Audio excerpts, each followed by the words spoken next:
秀夫体操第一よーいドン全力疾走おい待てよもっと早く私の勝ちだ。 Bonjour, bienvenue dans Superplay. Bonjour Ben. Salut Julien. Tu viens aujourd'hui avec un Superplay un peu particulier. Ouais, c'est un Superplay, c'est un speedrun en fait. Donc speedrun, ça consiste à... On a l'habitude de voir des Superplay scores pour toi. Ouais, là, souvent des scores. Et là, c'est un jeu de plateforme, un bon vieux jeu de plateforme à l'ancienne, bien classique, sur lequel j'essaye de finir le jeu le plus vite possible. D'accord. Donc de la première scène jusqu'à la dernière scène, voilà, j'essaye de faire le temps le plus court possible. Il s'agit de New Zealand Story. Voilà, donc un jeu qui met combien de temps à terminer en temps normal? Voilà, j'ai fini le jeu en un peu plus de 13 minutes. D'accord. Donc en temps normal, voilà, donc là en speedrun, donc 13 minutes. Ouais. Si on fait le jeu et qu'on veut essayer de le terminer à une vitesse normale, ça va plutôt prendre une trentaine de minutes. C'est pas évident de déterminer le temps exact parce qu'il y a beaucoup de... On peut se perdre en fait. D'abord on peut se perdre et en plus il y a ce qu'on appelle des warp zones, hein, des passages secrets. Donc là tu vas le terminer en speedrun mais sans exploiter de bugs, c'est-à-dire loyalement.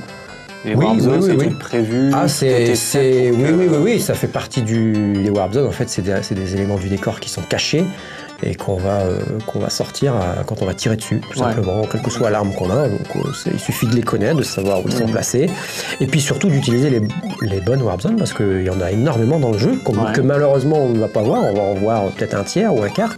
Les autres, on va pas les voir parce que je les utilise pas parce que c'est pas la bonne méthode pour finir le jeu le plus vite possible. Hein. Donc, mais c'est vrai qu'il y aurait matière à faire à la limite plusieurs superplays de ce jeu en montrant un petit peu avec des thèmes différents. Ouais, voilà, c'est vrai que à ce niveau-là, c'est assez riche. Ah ouais. Ok.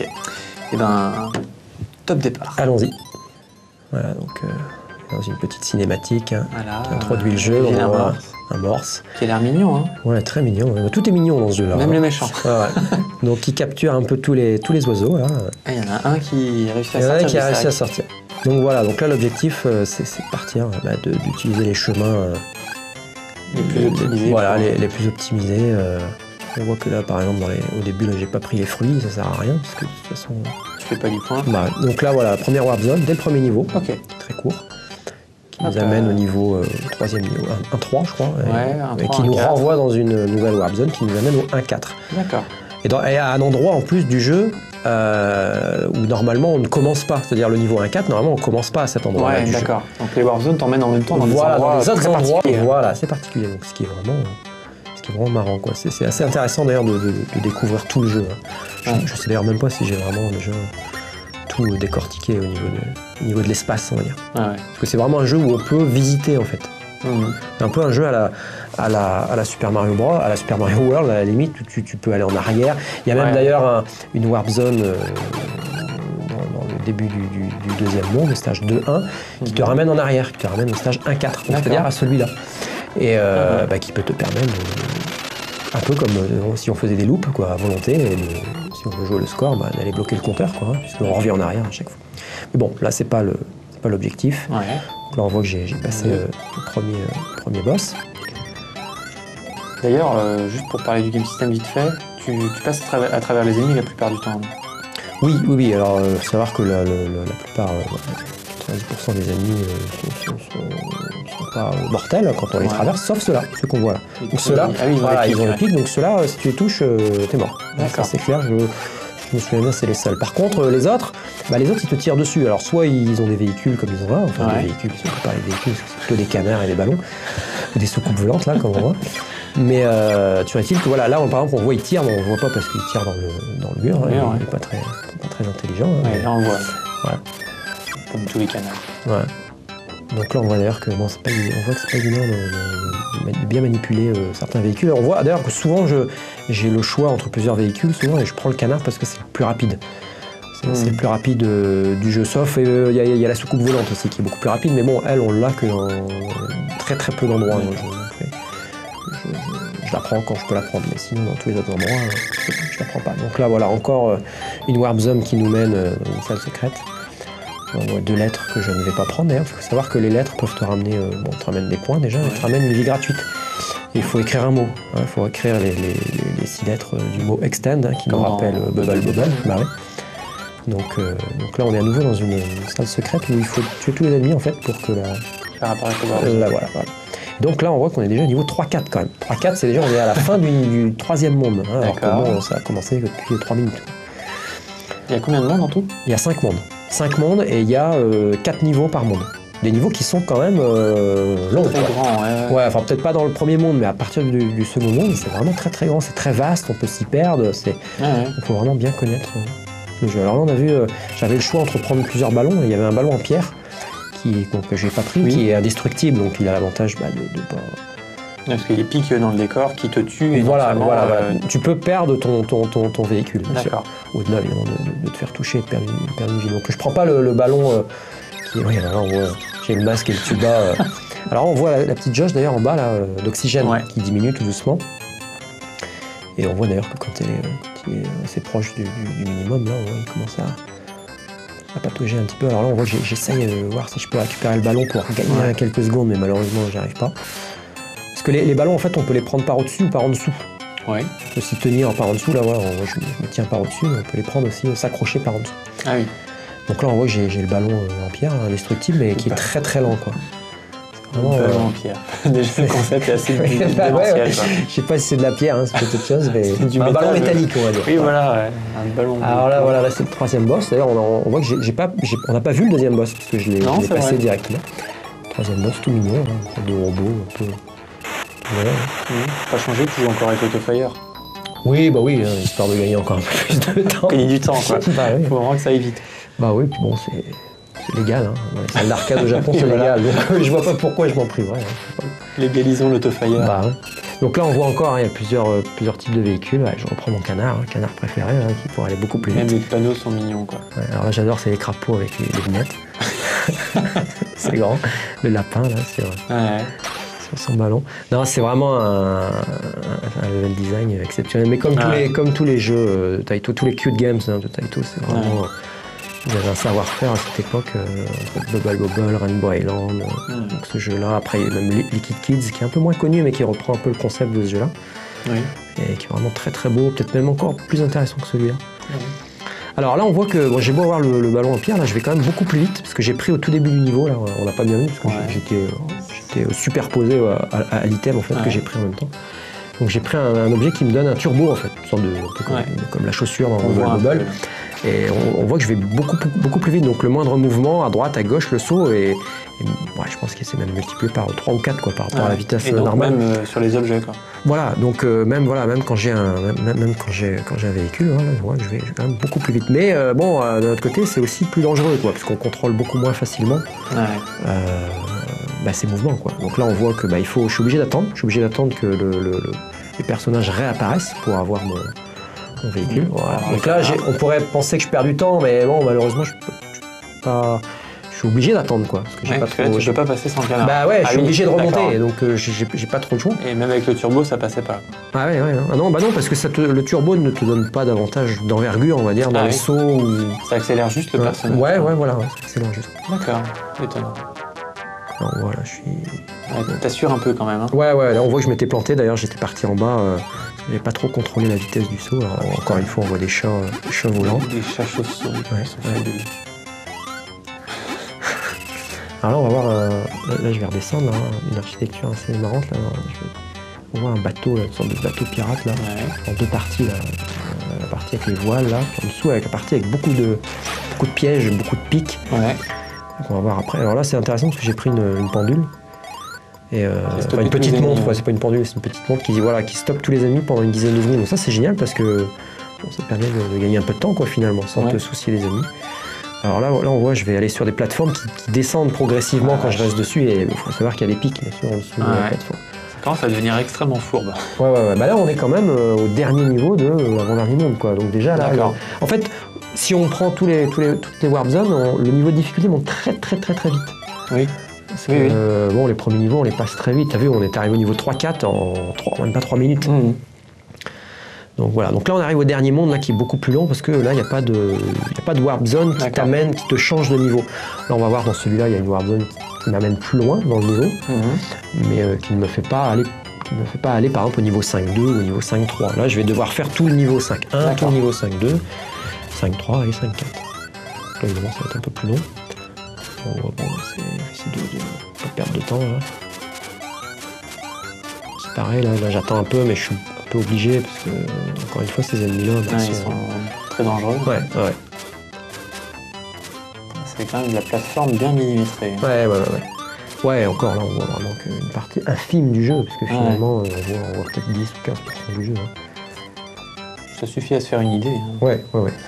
surtout le dernier niveau, parce que là t'es quand même dans le dernier niveau qui est quand même de loin le plus dur du jeu. Rien que ça. Faut sauter, mais pas trop haut. Voilà, et puis pas trop loin. C'est une fourberie.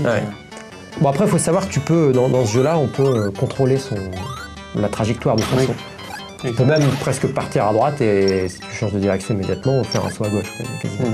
Donc tu as un contrôle vraiment énorme dans le gameplay. Ça c'était d'ailleurs tout le savoir-faire des jeux Taito. J'ai toujours un contrôle de jeu. Je cherche le terme exact, c'est pas ça, le contrôle de jeu. Optimal. Ouais, non, mais bon, enfin, non, ça va me revenir. D'accord. La jouabilité, voilà, c'est ça que je cherchais le terme. La jouabilité vraiment parfaite. Donc là on voit, là je suis dans le deuxième niveau qui est qui est pas compliqué sur le niveau de difficulté, mais qui est très compliqué dans le sens où tu as une dizaine de chemins possibles dès le départ et on a vu, je suis parti dans un chemin très précis parce que sinon je vais tourner en rond. Sinon je vais vraiment tourner en rond. C'est un vrai labyrinthe ce niveau. On voit. Et le moindre mauvais saut, on peut se retrouver sur une plateforme supérieure. Qui va presque t'obliger à repartir au début, au départ. Je prends un peu de temps pour ramasser les pommes. Alors, un endroit qui n'est pas évident là ici, parce que tu as quand même le canon là, qui te tire dessus. Tu as les ennemis qui peuvent te revenir et en même temps il faut pouvoir tirer. Parce que si je vais sur la partie gauche, je suis coincé, je suis obligé de refaire de tour et de repasser par en bas, d'où perte de temps. Donc je passe un peu à travers le mur. Bon, ça c'est prévu aussi quoi. Oui, c'est prévu. Tu me parlais tout à l'heure de bugs. C'est vrai que il n'y en a pas. Non, mais c'est vrai que là tu peux te retrouver en plein milieu d'un mur quoi. C'est vrai que c'est un peu surprenant. Là par exemple si je sautais verticalement à travers le mur, je pourrais à la fois partir à droite ou à gauche quoi, au moment où je saute. C'est un des aspects un peu bizarres de ces jeux Taito comme Bubble Bubble ou celui-là. C'est même assez dur à prendre. Même Rainbow Island, plus Rainbow Island, Bubble Bobble c'est encore assez carré, mais c'est vrai que là tu peux vraiment aller à l'intérieur même du décor. Dans Bubble Bobble un peu moins quand même. Mais donc là j'attends l'ennemi qui apparaît toujours au même moment. En dessous il y a des pics. En dessous, oui, si je me souviens bien, il y a surtout du feu, enfin de la lave. Un truc qui tue quoi. Enfin, ce qui est important ici, c'est de toujours garder l'arme de base, c'est-à-dire les flèches, l'arc et les flèches. Parce qu'il y a énormément, beaucoup d'armes dans ce jeu. Les pistolets laser, les bombes qui n'ont qu'une portée. Il y a les boules de feu. Enfin, bon, je vais pas m'étaler parce que sinon, on va parler de tous les bonus. Ah oui, c'est vraiment un jeu très très chargé en bonus. Comme Bubble Bubble. On n'aura pas le temps de tout commenter et c'est vrai que c'est important de garder l'arme de base parce qu'elle te permet, c'est une bonne arme parce qu'elle n'est pas trop puissante parce que souvent quand on a les bombes ou le laser ou les boules de feu, quand on peut facilement détruire par exemple un véhicule et souvent là j'ai besoin de récupérer un véhicule assez rapidement dans un niveau, on l'a vu auparavant. Parce qu'en fait ton tir peut détruire le pilote et le véhicule. Oui, voilà, donc c'est pour ça que je fais vraiment... je vais le plus vite possible et surtout je ne vais pas ramasser les bombes, les pistolets, enfin je vais pas changer d'arme. Alors là on est au dernier niveau et ce qu'on ne se rend pas compte c'est qu'on est sur de la glace en fait. C'est-à-dire que toutes les trajectoires sont accélérées, c'est-à-dire quand je marche je ne peux pas m'arrêter où je veux. Si je saute et que je retombe là par exemple je suis en train de retomber à chaque fois sur les petites pierres, ça glisse. Je glisse à chaque fois par rapport à la direction de ma trajectoire. Là, on voit par exemple que je saute, voilà. On voit que je suis en train de sauter. que le seul moyen de faire du surplace sur une petite pierre comme ça, c'est de sauter tout le temps. Ouais. Voilà, donc là, ce passage-là, il est vraiment corsé. Hein. Ah Je l'ai ouais, fait c'est là assez en une coriace, fois. On va dire qu'une fois sur deux, soit je meurs, ou soit je tombe en fait et je suis obligé de refaire tout le tour. En fait. Donc là, Ouais. c'est une grosse perte de temps. Là, je perds au moins 30 secondes, quoi, facile. Après, c'est vrai que depuis le début, je vois pas trop d'endroits où je pourrais vraiment optimiser quelques secondes de ci, de là peut-être. Mais on voit que je suis toujours en mouvement, toujours dans la bonne direction, je veux dire. Oui. Et il n'y a vraiment pas de perte de temps. Voilà, par contre, c'est la dernière salle avant le boss, on voit que c'est vraiment chargé en ennemis. Donc là, tu vas vite, quoi. Ouais, là je vais vite. Ouais. Le dernier boss, là. C'est facilement. Le ballon, là. Exceptionnel. Voilà. Ah là là. Voilà, donc là, à partir de C'est là, trop bien. du premier mouvement jusqu'à la destruction du boss. Il y a environ 13 minutes. Ouais, je suis un peu plus de 13 minutes, j'avais regardé, je suis à 13 minutes et quelques secondes, 13 ou D'accord. 14 secondes, je crois. Voilà, donc là, on a un Ah, bravo. petit générique de fin où, pour une fois, on explique un petit peu... Ce qui se passe après. ce qui s'est passé, enfin, pourquoi voilà, on a un méchant morse qui... Pourquoi le méchant morse a volé des petits oiseaux? Ouais, tu vois, c'est pas très explicite, mais enfin... Des kiwis. Ouais, oui, c'est des kiwis, c'est vrai. Je crois toujours que c'est des oiseaux, mais c'est des Ah ouais, kiwis. mais c'est pour ça que tu voles pas. Tu es obligé de monter sur des soucoupes volantes. Alors, je mets un bémol par rapport à ce que tu dis, parce qu'on peut voler. Bon, malheureusement, c'est vrai que je le montre pas sur le... Ouais. Ouais, on peut voler à partir du moment où on est en train de tomber, forcément, à la verticale, dans le vide.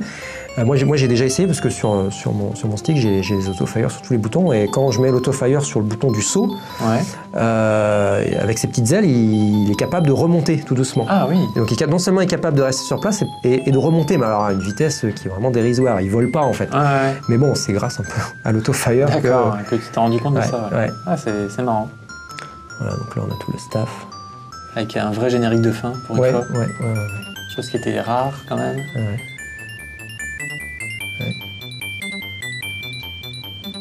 Thank you for playing. See you again. Voilà, c'était rapide. Ah bah c'est du speedrun. Ah ouais, bah c'est... Déjà, on peut pas faire beaucoup c'est vrai mieux, que hein. les jeux en arcade, d'une certaine manière, surtout les jeux de cette époque-là, on pouvait les finir assez vite, quoi. En moyenne, un jeu d'arcade, c'était 30 minutes, quoi. Donc là, bon, bah, si on veut optimiser un peu la vitesse, bah, c'est vrai que tu peux facilement arriver à un petit quart d'heure pour finir un jeu. C'est pas, on est loin d'un jeu sur console ou sur micro. Où là, Oui, c'est pas du tout la même optique. bah oui, c'est pas le même public, clair. et c'est vrai que C'est clair. c'était des jeux qui étaient faits pour ramener de l'argent, hein, donc fallait mieux que les jeux Fallait que ça aille vite. Voilà. Ah bon, là, tu leur ramènes beaucoup d'argent. Là, si tu... Ouais, c'est sûr. Là, t'es un bon client. Là. C'est clair. Ok, ben merci Ben. Merci Julien.